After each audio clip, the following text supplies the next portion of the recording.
अहिले ग्यासको सर्टेज भएको बेलामा तपाईले इन्डक्सन चुलो आफ्नो किचनमा राख्ने सोच्नु भएको छ।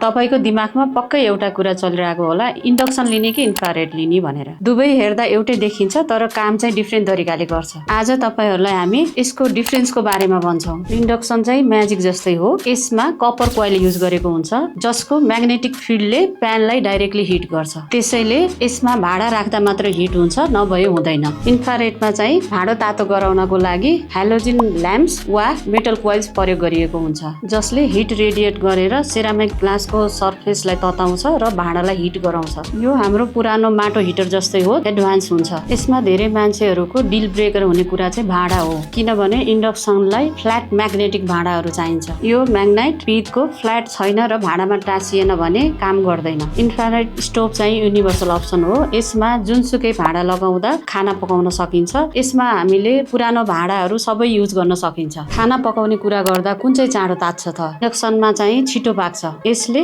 ग्यास भन्दा 2 गुणा छिटो पानी उमाल्छ। साथै यो सेफ पनि छ। यसको सर्फेस धेरै तात्दैन। यो बच्चा भएको घरको लागि उपयोगी छ। इन्फ्रारेड अलिकति ढिलो तात्छ र ढिलो सेलाउँछ। सर्फेस धेरै तातो हुन्छ र खाना पकाइसकेपछि पनि धेरै बेरसम्म तातो रहन्छ। यसको लागि नेपालमा अवेलेबल ब्रान्डहरू बाल्ट्रा, हुन्डाई, सीजी, फिलिप्स रहेका छन्, जसमा इन्डक्सनको प्राइस 3500 देखि 6000 छ भने इन्फ्रारेडको चाहिँ 3000 देखि 6000 छ।